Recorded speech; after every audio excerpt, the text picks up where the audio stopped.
Hello students, welcome you for the tutorial section of the design asynchronous sequential circuit.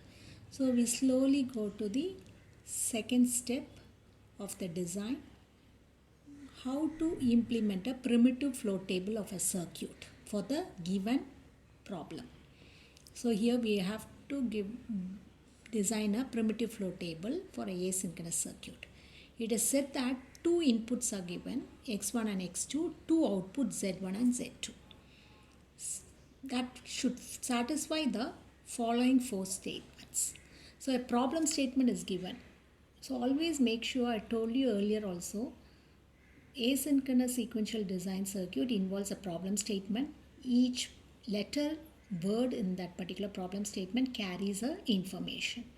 So with this statement, we have to design a flow table. Once a flow table is designed, you can draw the circuit. So circuit, nothing has been specified. Only a problem is given, a statement. You have to convert the statement in terms of ones and zeros, found out a state table, primitive flow table, then draw the diagram. So here our requirement is only to obtain a flow table. So how to obtain the flow table? So first we know that we have two inputs, x1 and x2. And we have two outputs, z1 and z2. So 0, 0, 0, initial condition assumed. Input is 0, 0, output is 0, 0. Now, condition 1.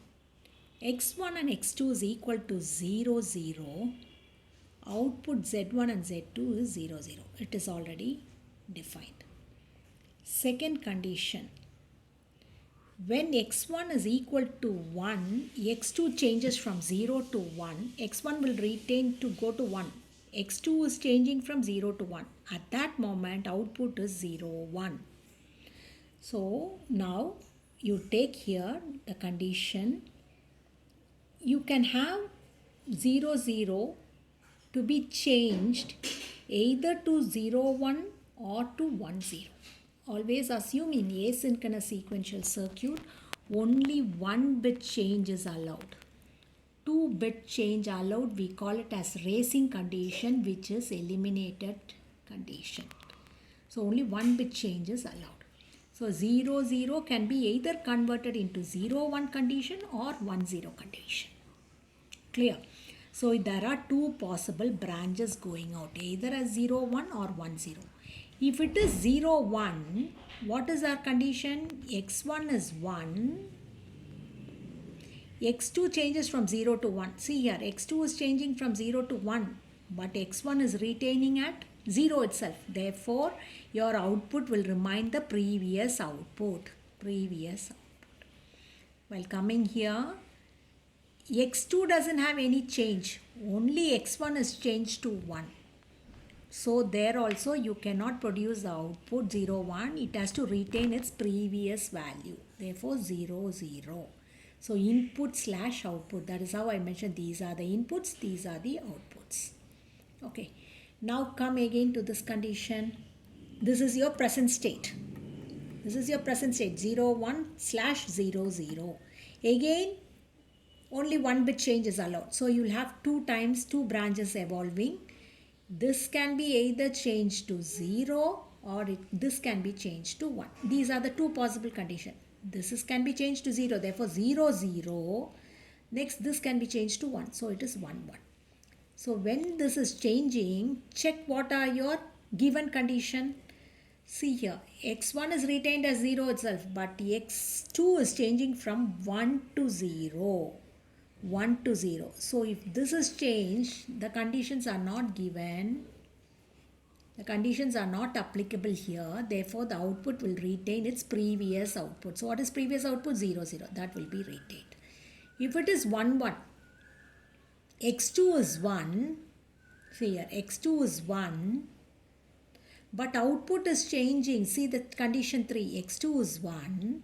x1 is changing from 0 to 1. Yes, x1 is changing from 0 to 1. At that moment, output is 1, 0. So, your output is changed from present 0, 0 to 1, 0 because your condition is satisfying third. Your condition is satisfying third. Therefore, output is 1, 0. Now, come to this branch 1, 0. Again, what are the possible ways? Only one bit change, therefore it can be either 1 1 or 0 0. If it is 0 0, the output is 0 0. If it is 1 1, x1 is 1, output x2 is changing from 0 to 1. So it is satisfying second condition. At that place, z1 is and z2 is equal to 0 1, your output. Therefore 0 0 is changed to 0 1. Okay. So this condition is already occurred. Correct. This condition is already occurred. So this is closed. This is closed. This is not available. See here. When you go back and see, this state is nowhere applicable. This state also is nowhere applicable. Therefore, again you have to branch out and find out what are the possible values it can change. Only one bit change is allowed. Therefore, this particular branch will evolve two changes. This can be converted to 0 or this can be converted to 0. So, two possible changes are 0 1 or 1 0. If it is 0 1, what is the condition it is satisfying? x2 is equal to 1. 1 to 0, no, 1 to 0, there is no condition, therefore it will retain the previous output 1 0. Similarly, x1 is 1, but 1 to 0, there is no condition, therefore it will retain the previous output. Similarly, come to this branch, 1, this will be changed to 0 and this will be changed to 0. And once it is retaining x2 is 1, x1 is moving from 1 to 0, there is no condition, therefore it will retain previous output. Similarly, 1 0, there is no condition, therefore it will retain its previous output. So now you check back this condition 0 1 bar 1 0, 0 1 bar 1 0. No, this condition is nowhere seen, therefore this will branch out into 2. 1 bar 0, it is not seen, therefore this will branch out to 0 1 0, it is not there, therefore it will branch out to, it will branch out to. See the condition. Now again 0 1, this will branch out 2 times, therefore 0 0 or 1 1. This will branch out as 1 1 or 0 0. Similarly 0 0 1 1, 0 0 1 1. So find out the output. If it is changing from 0 to 0, 1 is C. If 0 to 0, okay, 1 to 0, no. Okay, so therefore here all the states are existing, therefore the outputs are 0 0.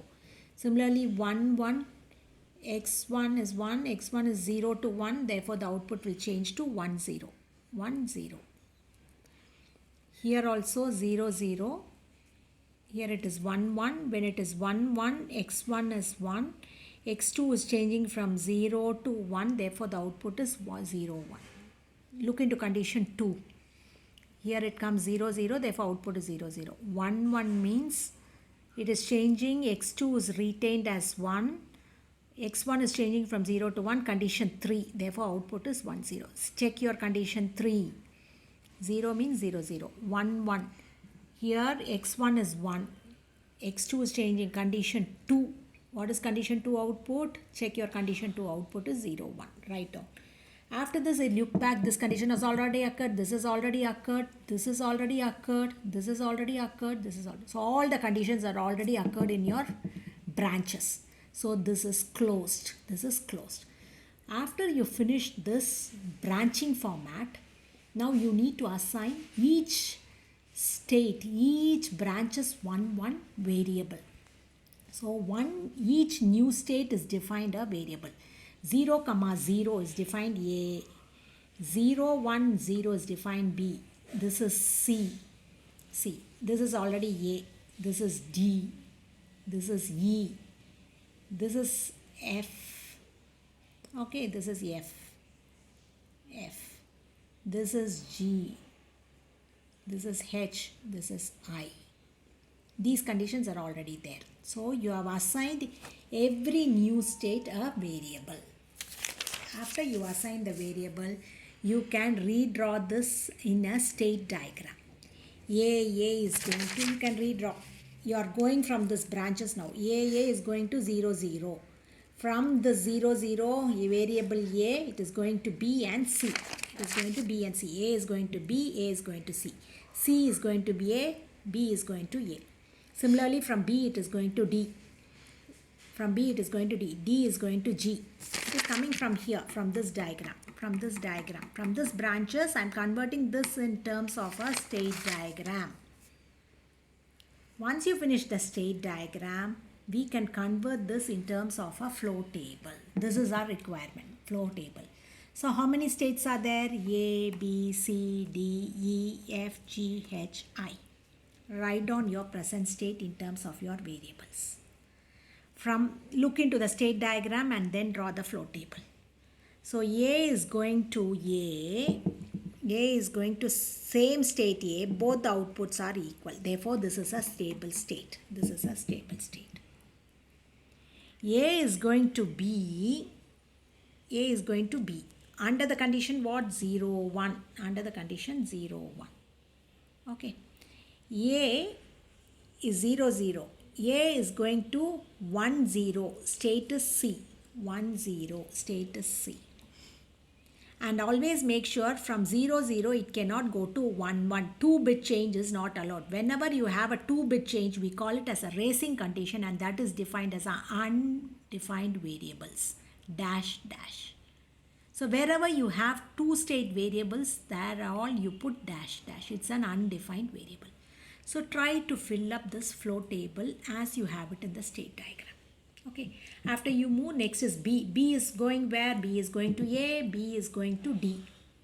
Okay, so 0, 0, 0, 1 is going to 0, 0. 0, 1 is going to 1, 1. 0, 0, 0, 1 is going to 0, 0. 0, 1 is going to same 0, 0, B state. B is going to D in 1, 1. 0, 1 cannot be gone to 1, 0 because it is a 2-bit change at that moment. Therefore, this is hyphen. Therefore, A's are 0, 0, B's are 0, 1. Like that you have to define. Okay, like that. So, see here 0, 1 to 1, 0. 2-bit change. That is not allowed. Therefore, dash, dash. Like that, I filled out every variable into it. And this is called as your flow table. So flow tables are nothing but a transition table in terms of binary are converted in a state condition, and the state condition will represent the stable state values. So when do we obtain a stable state? When the excitation variable is equal to the secondary variable. When the present state value is equal to the next state value, it is a stable state. So at this condition, it is a stable state. When it is a stable state, you will encircle.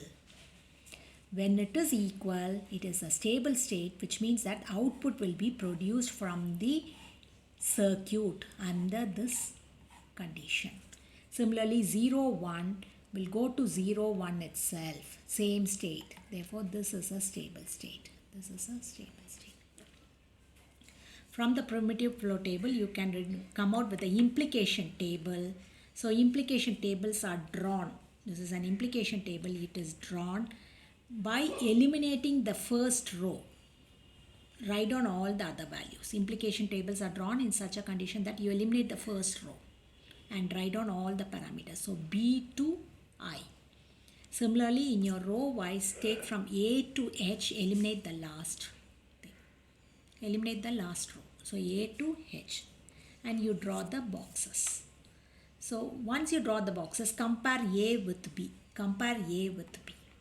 So, A is there, allowed. B allowed. If it is both dashes, it's an undefined variable. Therefore, D can occupy here also. So, it is allowed. Similarly, it is an undefined variable. Therefore, C is allowed. A is equal, B is equal, D is equal, C is equal. Undefined variables are nothing but don't care condition. So, C is allowed. Both are equal, all are equals. If all are equals, you make a tick mark. Similarly, compare A with C. A with C. A, B. Don't look into the variables. Look only the state condition. B double dash. Therefore, it can take B. It is double dash. Therefore, it can take E, C. Both are equal. Therefore, A, C, tick mark. Now come A to D. A to D, compare. A, this is okay. B and F, both the states are different. D, okay. C and G, both the states are different. If it is different, put a cross mark. So I have done here. All the cross marks indicates that the states are not identically equivalent in comparison. If I put a tick mark, A and C, all the states are identically equivalent. Then I put a tick mark. Therefore, the compatible pairs are A comma B, A comma C. And similarly, D comma F, another compatible pair. Next compatible pair is E comma I. Okay, these are the compatible pair, which says that this is the possible way in which you can obtain the output. Thank you.